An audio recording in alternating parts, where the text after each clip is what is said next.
Myślę, że już czas zacząć. Cześć, dzień dobry, witamy Was serdecznie. Patrzę na Andrzeja i mówię, ale masz fajną czapkę. Kurczę, ja patrzę na Mateusza i mówię, gdzieś już taką czapkę widziałem. Czy to jest Powerwalk? No właśnie. Na pewno mogą nas kojarzyć jako braci. Nie bliźniaków, ale braci. Dzień dobry, cześć, witamy Was serdecznie razem z Andrzejem Silczukiem na Dobry wieczór. Dzień dobry. naszym Powerwalku, spacerze wspólnym. Zapraszamy Was, bo idziemy. Gdzie my idziemy? Po zdrowie. Idziemy po zdrowie. No właśnie, po zdrowie fizyczne, psychiczne, no po dobrostan. A dzisiaj będziemy mówić, no właśnie, bardzo fajny temat wybraliśmy. W jaki sposób wesprzeć młodzież w ich, uwaga, uzależnieniach. Czy Wy wiecie, drodzy powerwalkerzy i powerwalkerki, jak to robić? Bo ja nie do końca i dlatego bardzo się cieszę, Andrzej, że pójdziemy dzisiaj razem, bo Ty się w tym specjalizujesz, w takich tematach, prawda? No ja staram się cały czas uczyć, dowiadywać, szukać, dzielić wiedzą, ale też pytać, bo często pracuję z rodzicami dzieci, które doświadczają tych problemów. No właśnie. A to nie jest problem wyłącznie dziecka, to jest często, a właściwie przede wszystkim problem całego systemu. Czyli wszystkich osób, które wspólnie zamieszkują, to się tak nazywa, jedno gospodarstwo domowe, Tak. czyli osób blisko związanych z osobą, która ujawniła cierpienie, jakim jest uzależnienie. Zapamiętajcie to, każde uzależnienie jest cierpieniem. Tutaj nawet jeśli jest ta faza romantyzacji i uczucia, że jest fajnie, że się to kontroluje, za tym zawsze stoi bezmiar cierpienia. Boże, ten podkład dźwiękowy, który tutaj słyszycie, skręćmy w prawo. Ciekawe. Płaczące dziecko. Ale to... jest bardzo, bardzo obrazuje nawet to, o czym rozmawiamy w tej chwili. No właśnie, aż ciarki mi przeszły po plecach. No dobrze.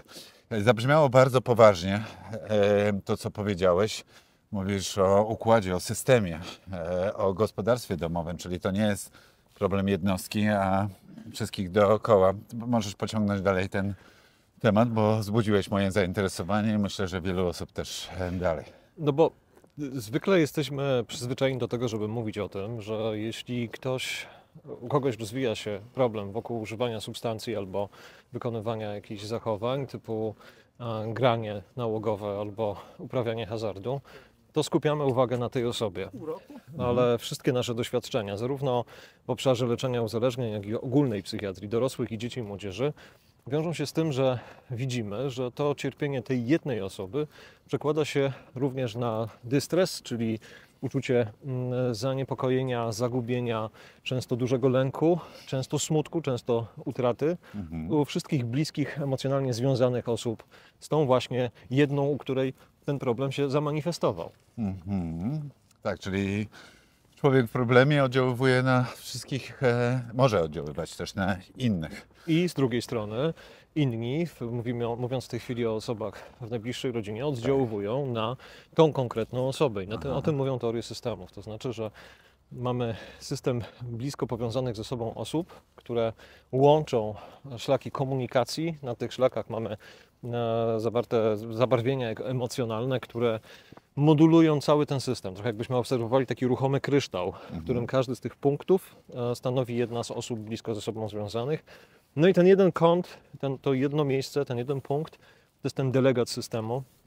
W przypadku dzieci i młodzieży przyjmuje się, że są to osoby, które posiadają najmniejsze możliwości adaptacyjne i kompensacyjne dla trudności, które się w tym systemie pojawiają, no i je ujawniają. A tu w tym przypadku mam do czynienia z sytuacją szczególnie trudną, dlatego że pojawia się komunikat, który uderza we wszystkie osoby w otoczeniu, to znaczy ujawnione zostały cechy dysfunkcyjnego zachowania dziecka, które uzależniło się od czegoś. Albo jest to substancja, Tak.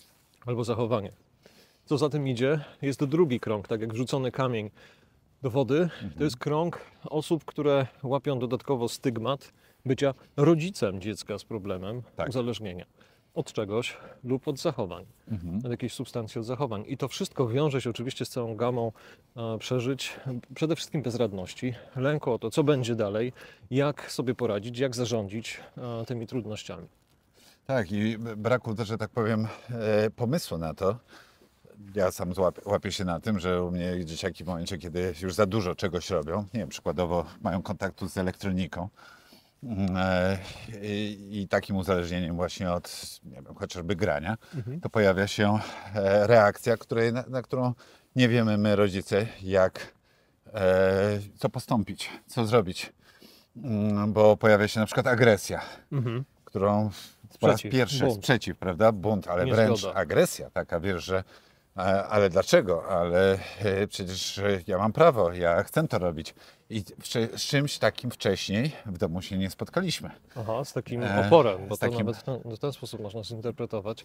No Tak. wiesz, ja myślę sobie, że w ogóle świat dzisiaj toczy walkę pomiędzy obszarami wolnościowymi i tym, co jest prawem jednostki do z jednej strony samostanowienia, ale także decydowania o swoich wyborach, a tym, co wiąże się z doświadczeniem tych ograniczeń, które wynikają bezpośrednio z tych wyborów. Na ile my jesteśmy światem, który może mówić, wam wolno to, a tego nie wolno, a na ile my, wchodząc w rolę rodziców, opiekunów, przejmujemy częściowo trochę z tej skali makro, w której państwo na przykład reguluje dostęp do konkretnych substancji psychoaktywnych Tak. w sposób albo depenalizujący, albo legalizujący, albo Co dekryminalizujący. To znaczy To znaczy, że na depenalizujący? przykład posiadanie danej substancji już nie podlega karze. Okej. Ale sam zakup już tak. Ale może Czy być na przykład sprzedaż? wprowadzanie w obrót. Nie? No, to są Tak. takie różne obszary, ale Okej, ugrzęźniemy w tym Wiem, na dobrze. trochę dłużej, bo to zależy od substancji i od kontekstów prawnych. Tak. Natomiast mówię o tej skali, którą może realizować polityka państwa w stosunku do obywateli. No ale teraz mamy tą miniaturę, jaką jest rodzina, w której opiekunowie również mogą wprowadzać swoje własne przepisy, często mniej lub bardziej trafione, ale trzeba założyć, że po krakowsku powiedziałem trzeba, ja tak mam, co jakiś czas ze mnie wychodzi moja podstawowa tożsamość, że trzeba założyć, że te decyzje, chciałbym, żeby tak było, one są podbarwione, czy wynikają bezpośrednio z dobrych intencji, czyli tego, żeby wspierać dziecko, ochraniać to dziecko i tworzyć dla tego dziecka bezpieczny świat.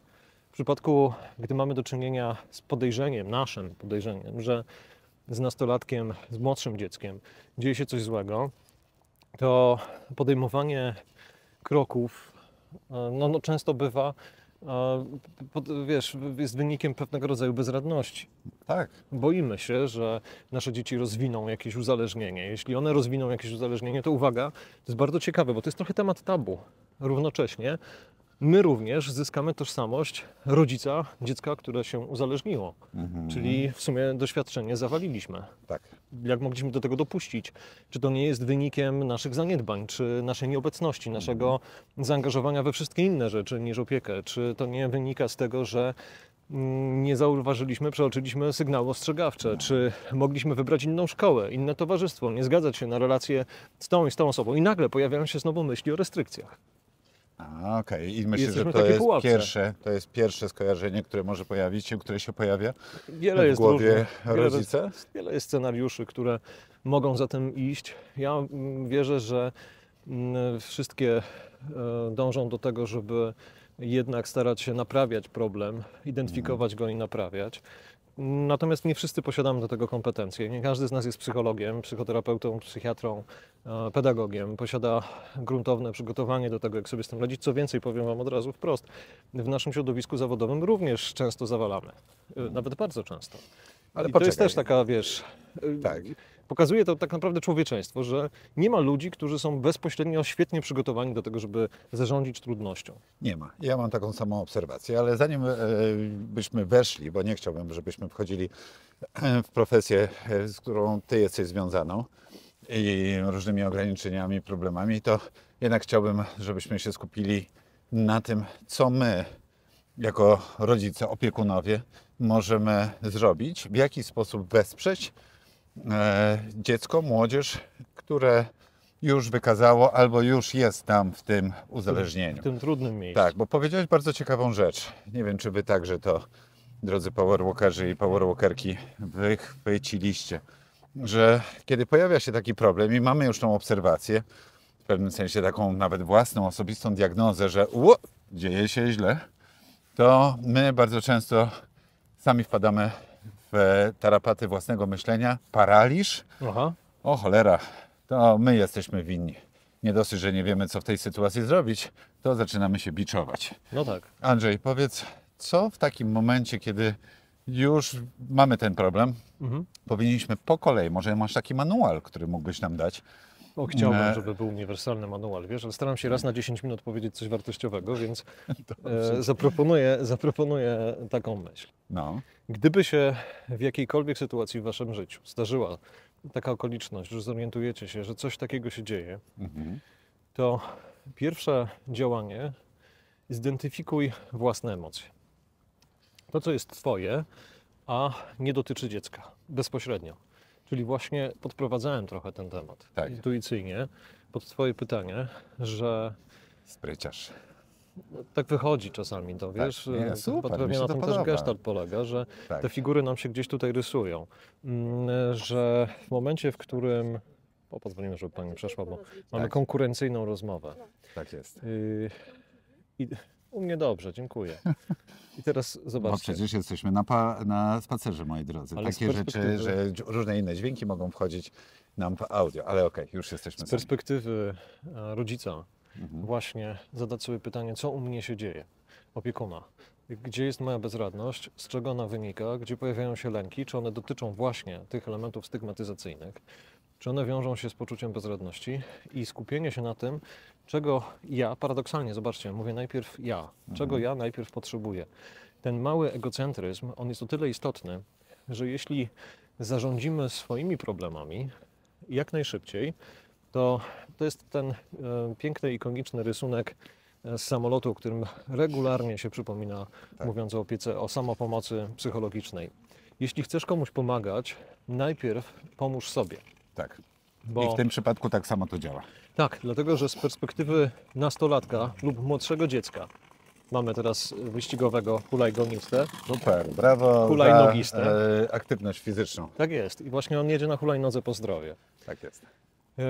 W momencie, w którym chcemy pomóc dziecku, nastolatkowi, osobie młodej, która nie posiada naszych zasobów, doświadczenia życiowego, zasobów różnych, które pozwalają nam czasami mniej lub bardziej poradnie radzić sobie z trudnościami, to ten mały, młody człowiek potrzebuje stabilnego punktu odniesienia. Czyli nie będzie pomagało tutaj nasze zamartwienie się, powiedzenie, Boże, co tu się stało, jak ja sobie teraz z tym poradzę, bo to jest świetne, jeśli zdasz sobie z tego sprawę, a następnie pomyślisz o tym, gdzie możesz ty poszukać pomocy. Są takie miejsca. Tak. Poradnie do leczenia osób uzależnionych i posiadają tę często drugą część, czyli i współuzależnienia. To nie znaczy, że rodzic jest współuzależniony. To znaczy, że jest w ryzyku wejścia w rolę współuzależnieniową, czyli może uzyskać wsparcie od terapeuty odwykowego, terapeuty uzależnień, spotkać się z psychoterapeutką lub psychoterapeutą i porozmawiać o tym, co czuje. Ewentualnie może zostanie pokierowana taka osoba rodzicielska do grupy terapeutycznej, w której spotka się z innymi rodzicami, opiekunami, którzy powiedzą, czuję paraliżującą bezradność. Nie wiem, jak się w tym poruszać. Nie mam pojęcia, co zrobić ze swoimi uczuciami. Nie wiem, czy decyzje, które teraz będę podejmował, czy podejmowała, pomogą mojemu dziecku. Boję się, że ono umrze. O Boże. Wiesz, to są rzeczy, które łączą tych rodziców, tą bezradność. To są rodzice, którzy przychodzą do nas, szukając wsparcia u psychiatrów, czasami już pokiereszowani wieloma miesiącami, czasami kilkoma latami ciężkiej pracy, rozpaczliwej walki o to, żeby utrzymać to dziecko przy życiu, które rozwija w tym czasie całe spektrum objawów uzależnienia, włącznie ze złością, tak jak powiedziałeś, nawet graniczącą z agresją, z ogromnym zaprzeczeniem problemu, a często z zaprzeczeniem też autorytetu, no bo jak możemy być autorytetem wtedy, kiedy manifestujemy w cudzysłowie słabość? Tak. Ale to nie jest słabość, która jest zła. Chodzi o to, żeby ona była zaopiekowana. Czyli jeśli czujesz, że sytuacja cię osłabia, a zależy ci na tym, żeby móc pomagać komuś innemu, to pamiętaj o tym, że zarządzasz teraz siłą, która ma podeprzeć ciebie i tą drugą osobę. Okej. Na kogoś zabraknie. Co masz na myśli zarządzać siłą? Czyli skąd tą siłę zdobyć? To bo użyłem wcześniej słowa słabość, a Okej. w języku naszym określenie, że ktoś jest słaby, jest pejoratywne. My znaczy natychmiast dajemy temu zabarwienie bardzo negatywne. Jeśli ja powiem jestem słaby, to znaczy, że sobie stwarzam perspektywę do mówienia o sobie z perspektywy bardzo krytycznej. Jeśli powiem o tobie, że jesteś słaby, to właściwie cię obrażam. Ale przecież... No, wiesz, że ja inaczej do tego podchodzę. Bo Dlatego mamy umysł takie sportowca. czapki. Masz umysł sportowca. Ale Tak. mamy okresy, kiedy czujemy się słabi. Tak. Kiedy można teraz, jak użyję innego określenia, osłabieni, to brzmi już to inaczej, A, właśnie. ponieważ bierze też pewien walor. Osłabienie jest jakoś tak mocno związane z słowami, które są wokół uczucia chorobowości. I ono już nie jest złym słowem, bo Bo z takiego słowa można wyjść, że tak powiem, z takiego stanu można wyjść, tak? chorobowość daje też jakąś perspektywę tego, że może jest też zdrowienie. No właśnie. Ale popatrz, jak to się znowu nam zazębia, bo w momencie, gdy mamy do czynienia z chorującym na zaburzenia używania substancji lub wykonywania jakiejś czynności, na przykład grania dzieckiem, to właściwie osłabiony jest cały system. Tak. Masz na Przynajmniej myśli system, czyli gospodarstwo domowe. najbliższe osoby związane emocjonalnie, mieszkające ze sobą. Najczęściej opiekunowie. Też odczuwa to rodzeństwo, bo jeśli jest rodzina wielodzietna i jedno z dzieci się uzależniło, to często to dziecko bardzo mocno skupia na sobie uwagę. W związku z tym pozostałe dzieci zaczynają dostrzegać, że żeby być dostrzeżonym, zaczynają obserwować, że żeby być dostrzeżoną, to trzeba zrobić coś, co spowoduje, że rodzice popatrzą. No tak jak brat lub siostra właśnie zrobili. Albo akceptują bycie zepchniętymi poza spektrum osób dostrzeganych, bo nie chcą sprawiać problemów, nie chcą sprawiać kłopotów, wiedzą, że rodzice się martwią, bo widzą, że rodzice się martwią, co nie jest niczym złym, to jest naturalne. Chodzi o to, żeby prawdziwość przeżywania emocji była też czymś, co dla dziecka będzie punktem odniesienia.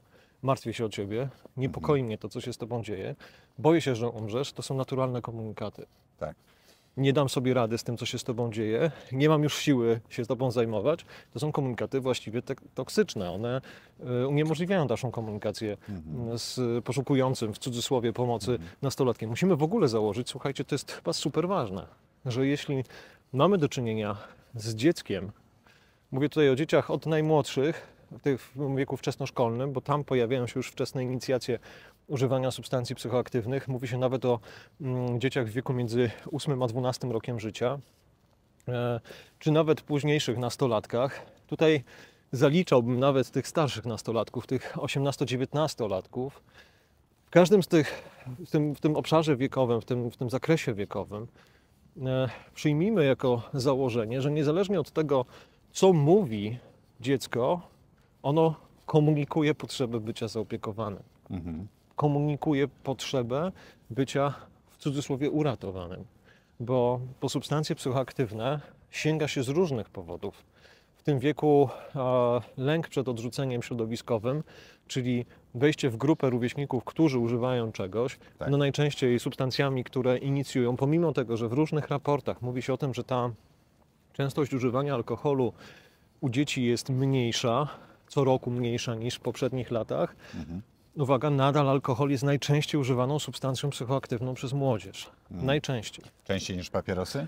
Częściej, w ogóle papierosy, to jest też niesamowite, bo obtrąbiono wielki sukces, że młodzież coraz rzadziej sięga po palenie papierosów. Problem polega na tym, że w tym samym czasie rośnie słupek nośników nikotyny nietytoniowych. Tak. Czyli jednorazówek.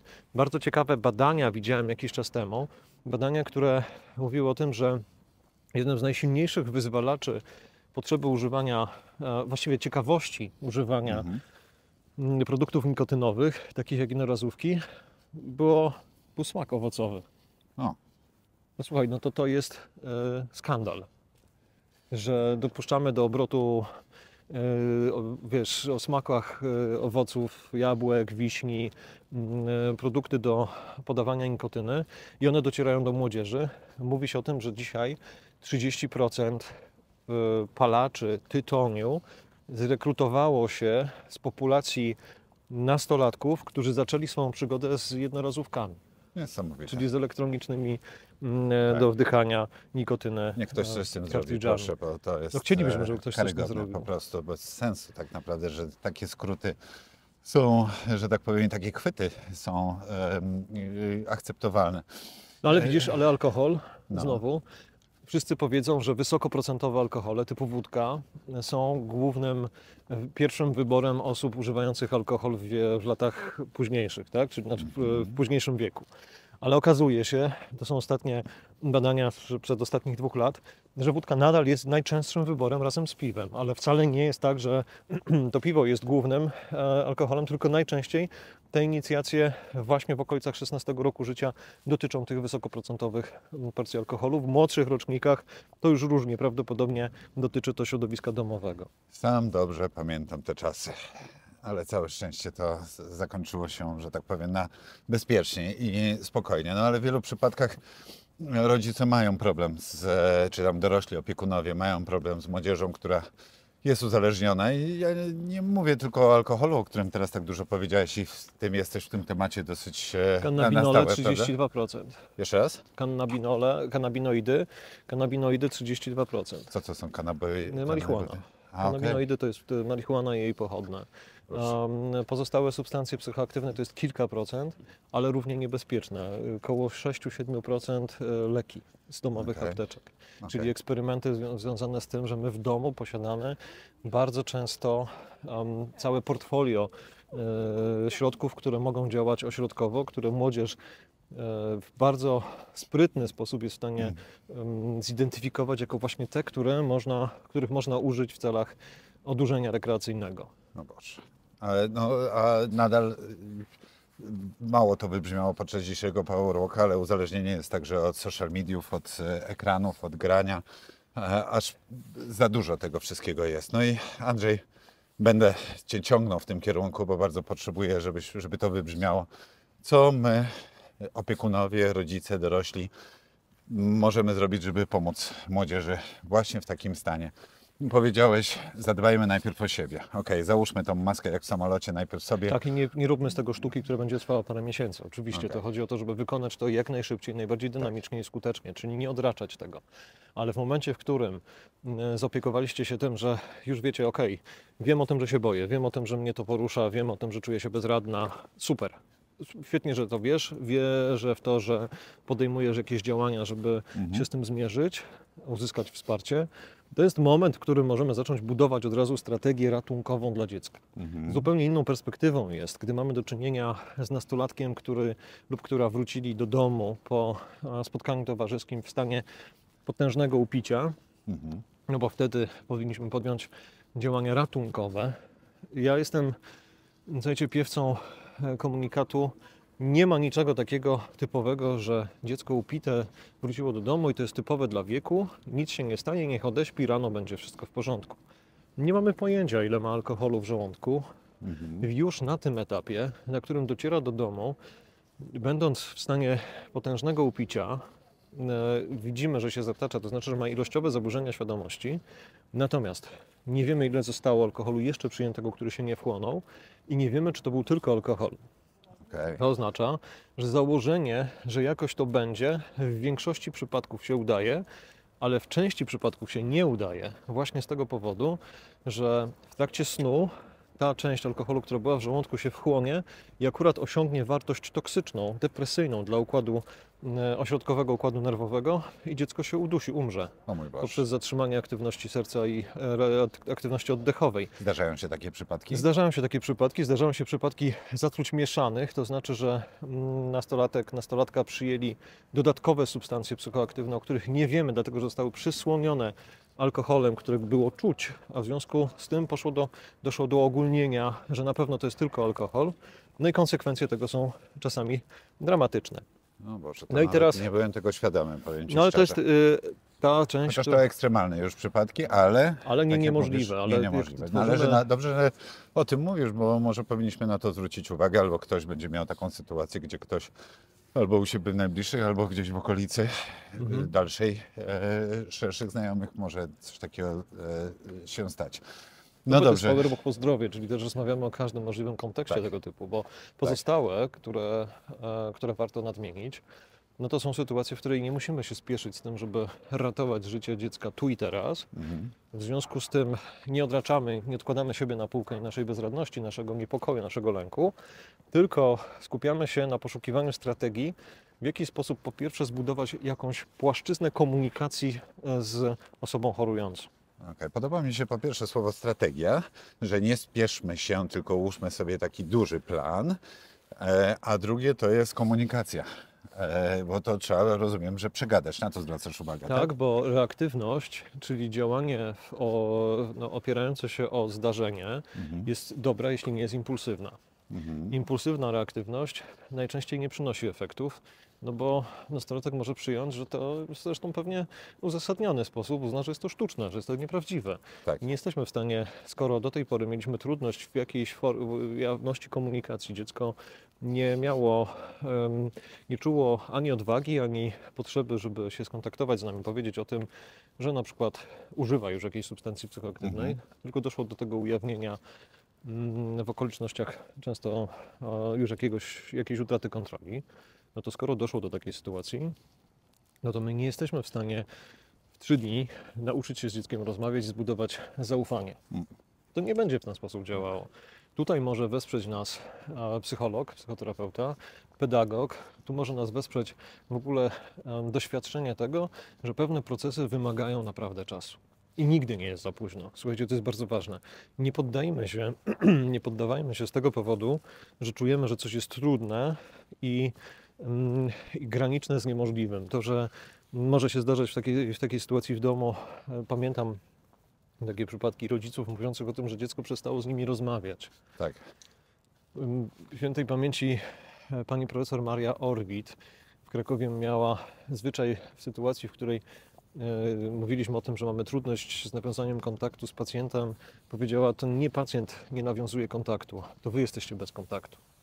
I to bardzo dużo zmieniło w moim postrzeganiu w ogóle tego, kto ostatni ma złożyć broń. Jeśli dziecko nie nawiązuje z wami kontaktu, to znaczy, że unika rozmowy, zamyka się w sobie, to też jest komunikat. Nawet powiem Ci, to ciekawą rzecz powiedziałeś, użyłeś słów złożyć broń, a uważam, że w takim przypadku czy nie ważniejsza jest, kto pierwszy zainicjuje, czy tam wyjdzie z inicjatywą, czy to w takich przypadkach problemu, ja sam to widzę czasami, że jeżeli jest problem, to następuje cisza. Aha. Nic się nie dzieje, nikt nie wie, co zrobić, kto powinien wykonać pierwszy ruch, kto powinien zacząć rozmawiać. Rozumiem, że w takim przypadku powinna to być osoba, która idzie z pomocą, a nie ta, która potrzebuje pomocy. Dobrze myślę? A gdyby narzędziem było zakomunikowanie, rozumiem, że nie chcesz ze mną rozmawiać, szanuję to, ale jestem chętny Ci pomóc. Okej. Jestem tutaj i będę trwał w tym postanowieniu, żeby Ci pomagać. Wystarczy, że powiesz, że jesteś gotowa. Brzmi to dobrze, brzmi to tak, że ja to kupuję, ale właśnie czy to jest ten pierwszy ruch, który możemy wykonać? Może Chcąc niekoniecznie pierwszy, ale wesprzeć? może być czasami przedostatnim. To znaczy tym ruchem, w którym czujemy, że pomimo naszych starań, portfolio naszych narzędzi się wyczerpało, a dziecko nie chce naszej pomocy, czyli jest w ogromnym oporze, albo w złości, albo w swojej bezradności, różnymi rzeczami się motywując Tak. i odrzuca naszą rękę. I wtedy ten komunikat jest takim komunikatem niby pasywnym, ale jednak jest komunikatem otwierającym. Ja jestem gotowy Ci nieść pomoc. Ja jestem. Ja się stąd nie ruszę. W sensie nie fizycznie, tylko emocjonalnie. To znaczy i będę do końca będę osobą, która będzie życzliwie chciała Ci pomóc, niezależnie od tego, co się wydarzyło do tego miejsca. Od tego miejsca chcę, żebyś wiedziała, chcę, żebyś wiedział, że we mnie masz zasób, z którego możesz skorzystać w dowolnym momencie. Tak. Tylko trzeba być w tym oczywiście konsekwentnym, czyli nie doprowadzić później do sytuacji, w której dziecko zacznie prosić o pomoc, ale my w tym momencie powiemy poczekaj chwilkę, poczekaj. Tak, bo jesteśmy czymś zajęci. To jest najgorsza rzecz, jaką możemy wtedy zrobić. Fajnie. Natomiast w wielu przypadkach jest tak, że następuje ten pierwszy, że tak powiem, kontakt, rozmowa. Jestem gotowy, gotowa, żeby Ci pomóc. Natomiast dziecko odwraca się napięcie i mówi, nie chcę z tobą rozmawiać i zamyka się w swoim pokoju. Wiesz, o co mi chodzi, prawda? Czy takie doświadczenie? Oczywiście. Co w takim momencie my, opiekunowie, dorośli, możemy i powinniśmy zrobić? No to jest bardzo ciekawe pytanie, na które nie ma krótkiej i jednej odpowiedzi. No bo z jednej strony możemy pomyśleć o tym, że jest autonomia nastolatka jako człowieka, no tak wyobraziłem, że to jednak nastolatek, obraca się napięcie i mówi, nie chcę z tobą rozmawiać. I jest to człowiek, który właśnie zakomunikował albo zakomunikował swoje stanowisko. Tak. No i Kompletny sprzeciw, obrót i no i teraz słuchaj, no. Zostaw mnie w spokoju. No pytanie, czy gdybyśmy sobie wyobrazili, że to nas dotyczy, my się odwracamy, a ktoś nagle nam wtargnie do pokoju i mówi nie, będziemy rozmawiać, no to byśmy mieli doświadczenie przemocy. Tak. W związku z tym szanujmy ten byt człowieczy jako taki obiekt, takiego człowieka, którego trzeba ochraniać przed nawet właśnie naszymi emocjami wokół bezradności. Ale jest druga strona medalu. Może się jednak zdarzyć, że to zdarzenie obrócenia się napięcie, nie chcę z tobą rozmawiać, poprzedzi komunikat, nie chcę już żyć. Ja już nie chcę niczego. No Boże. Życie nie ma sensu. Tak. Któryś z komunikatów, który sugeruje, że mamy do czynienia z dzieckiem w zagrożeniu życia. No i tutaj mamy wszystkie narzędzia, których warto użyć, żeby tego nie zignorować, ponieważ to jest komunikat, który zawsze grawituje do zwiększonego ryzyka podjęcia zamachu samobójczego, czyli próby. No Boże, to już sytuacja podbramkowa. Co, Andrzej, w takich momentach radzisz zrobić? No wtedy wchodzimy w rolę państwa opiekuńczego, to znaczy przyjmujemy funkcję osoby, która przyjmuje jako nadrzędną potrzebę ratowania ludzkiego życia. Czyli nie możemy w żadnym wypadku czegoś takiego zignorować. Proszę, nigdy tego nie ignorujcie. No właśnie. To, czy ktoś wam powie, że coś jest demonstracyjną treścią, czy ktoś coś robi po to, żeby zrobić wam przykrość, może nawet tak jest, ale my tego na tym etapie, kiedy pojawia się tego typu komunikat, nie wiemy. Tak. W związku z tym, ilekroć coś takiego się pojawia, traktujmy to w 100% jako realne zagrożenie życia dziecka, nastolatka. I tutaj pojawia się szereg narzędzi, których można użyć. Od próby bycia obecnymi i nie spuszczania ze wzroku dziecka poprzez negocjacje na temat poszukiwania pomocy, prośby o zasięgnięcie porady specjalisty, czyli lekarza psychiatry, który będzie w stanie ocenić, czy istnieje realne ryzyko samobójcze, czy wystarczy jakaś forma interwencji, chociażby kryzysowej, odbarczenia nastolatka, przegadania sprawy. Czasami czas pomaga, żeby te emocje się zdekompresowały, no bo jednak trzeba myśleć o tym, że nie tylko u młodych osób, u nas również raz na jakiś czas zdarzają się silne stany wzburzenia, natomiast w przypadku substancji psychoaktywnych albo, tak jak wspomniałeś, używania dróg cyfrowych, takich jak granie, ale nie tylko granie, korzystanie z mediów społecznościowych, obszaru komunikacji, który w dużym stopniu obfituje w treści, które są intruzywne, które są niebezpieczne. Między innymi w przemoc, również cyfrową. Tak. Jakąś formę zastraszania. Tego typu doświadczenia też mogą powodować te spiętrzenia emocjonalne, spiętrzenia afektu, czyli stanu, w którym tak dużo emocji nagle się pojawia, że no, osobnik, zwłaszcza w wieku dojrzewania, może mieć dużą trudność w tym, żeby sobie z tymi emocjami poradzić. Na każdym z etapów warto negocjować propozycje wsparcia psychoterapeutycznego. Zobaczcie, nas, psychoterapeutów, psychiatrów jest kilkanaście tysięcy osób w Polsce. To znaczy, że cała reszta nimi nie jest. A to znaczy, że świadomość tego faktu oznacza, że nie wolno obarczać rodziców, opiekunów odpowiedzialnością za umiejętność zarządzania stanami emocjonalnymi z poziomu psychoterapeutycznego. Ale pamiętajcie o tym, że są specjaliści, którzy to robią. I dlatego, tak jak tylko część z nas zmienia opony w samochodzie, ale znaczna część korzysta z serwisów, które robią to szybciej i sprawniej i bezpieczniej.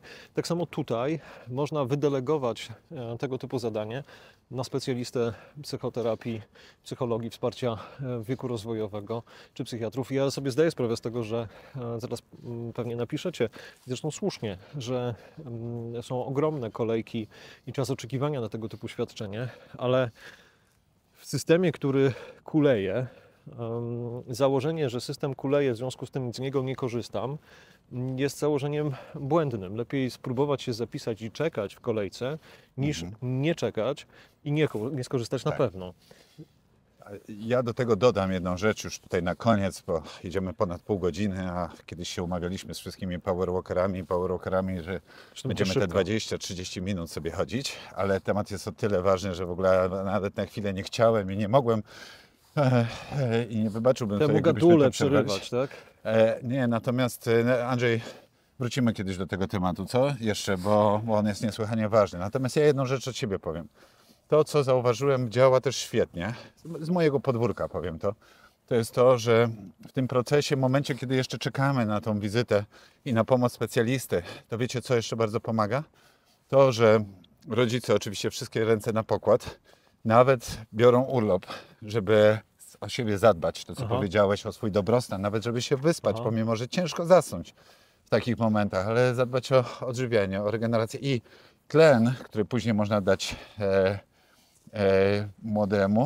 młodej, ale wiesz, co jeszcze fajnie zadziałało? Wtedy, kiedy, oczywiście w delikatny sposób, reszta rodziny wykazuje zainteresowanie, bo ciocia zadzwoni, tak ni z Francji, ni z, jak to się mówi, ni z tego nizowego, babcia coś tam też wspomni. Wiesz, wtedy, kiedy jednostka czuje, młodzież czuje także zainteresowanie swoją osobą przez najbliższe otoczenie swoje, to wtedy, i najlepiej bezpiecznej rodziny, nawet jeżeli z tą rodziną spotykamy się tylko od święta, to pomaga. Ja zauważyłem, że to dobrze wpływa na taką właśnie bardzo trudną sytuację. Wiesz co, myślę sobie, to jest tak cenna obserwacja, którą zrobiłeś, bo ja sobie o tym nie pomyślałem, a myślałem o tym w zupełnie innych kontekstach. Agnieszka Łopatowska z Moniką Szubryk napisały taką zbiorową monografię, w sumie reportaż, wywiady z różnymi osobami na temat samotności. I ja wtedy zrobiłem z nimi wywiad na temat samotności w uzależnieniu. I tak sobie pomyślałem o tym, że z perspektywy nastolatka może dojść do już przejaśnienia tej ścieżki, którą mają w większości osoby uzależnione, że uzależnienie jest dojmującym doświadczeniem osamotnienia. Ono często jest początkiem, ale zawsze jest na końcu. Czyli nie zawsze jest na początku, ale zawsze jest na końcu. Tak. I teraz to, o czym Ty powiedziałeś, czyli zbudowanie doświadczenia niebycia osamotnionymi, jest fantastycznym pomysłem, chociaż znowu to, co my sobie robimy nawzajem zwykle, jak rozmawiamy, to sobie wrzucamy coś, co nazywa się takim małym challenge, czyli wyzywaniem. Ja wyzwałbym Cię w tym obszarze, ponieważ nie w każdej rodzinie mamy system, który będzie chciał w ogóle się zorganizować jako opiekuńczy. Wtedy mam prośbę do pedagogów, do szkół. Obowiązek szkolny oznacza, że dziecko jest pod opieką specjalistów wykształconych w tym, jak próbować skomunikować się z nastolatkami. To jest ogromny zasób, wymiar czasu tygodniowego, w którym można zrobić naprawdę fantastyczne rzeczy, zbudować znowu strategię z OPS-ami, zbudować strategię, jeśli jest potrzebne poproszenie kuratora o wgląd w sytuację rodziny, to można coś takiego zrobić. Czyli to rodzic może także pójść nie tylko w domu, w rodzinie poprosić o pomoc, ale także do szkoły. I odwrotnie, szkoła również może zainterweniować u rodzica. Fajnie. Jeśli to nie zostanie ujawnione z poziomu rodzinnego, tylko z życia szkolnego. Popatrzcie, jak jest jednak sporo możliwości naszych działań i reakcji w tak bardzo trudnej sytuacji. Andrzej, bardzo Tobie dziękuję, bo dałeś, że tak powiem, w długich wypowiedziach, ale bardzo ciekawych, pewne strategie, jak to powiedziałeś, i podkreślę to Propozycje. słowo, propozycje takich rozwiązań. Myślę, że to powinno z nami zostać. Nigdy nie wiadomo, kiedy będziemy mogli pomóc innym w takich sytuacjach, a ich jest, sporo. Za dużo. Aż za dużo. Nie chcę powiedzieć coraz więcej, no ale nie idzie to w dobrym wskazuje kierunku, na to, prawda? że będzie ich coraz więcej. No. Dlatego próbujmy robić, póki jeszcze jesteśmy w sytuacji, w której to się da. Cieszę się, że udało mi się swoim gadulstwem wyciągnąć Was na podwójnego powerwalka. 40 minut, poprawia perfuzję naczyń włosowatych w tkance mózgowej. W związku z tym zrobiliśmy my dwaj sobie na pewno. Mamy nadzieję, że Wam również podczas spaceru dobry uczynek. Tak jest, fajnie. Bardzo Ci dziękuję, Andrzej. Dziękuję. Dziękujemy też Wam. Zapraszamy na Was codziennie na taki spacer jak ten. Powerwalk. Idziemy po zdrowie i fizyczne, i psychiczne, i dobrostan. Dzięki wielkie. Dzięki. Do zobaczenia. Trzymajcie się. Pa, pa. Dzięki za wspólny spacer. Partnerem strategicznym Powerwalk jest platforma MultiLife od Benefit Systems. Masz pytanie? To zadaj je w komentarzu. To był Powerwalk, Twój podcast w ruchu. Razem idziemy małymi krokami ku wielkim zmianom.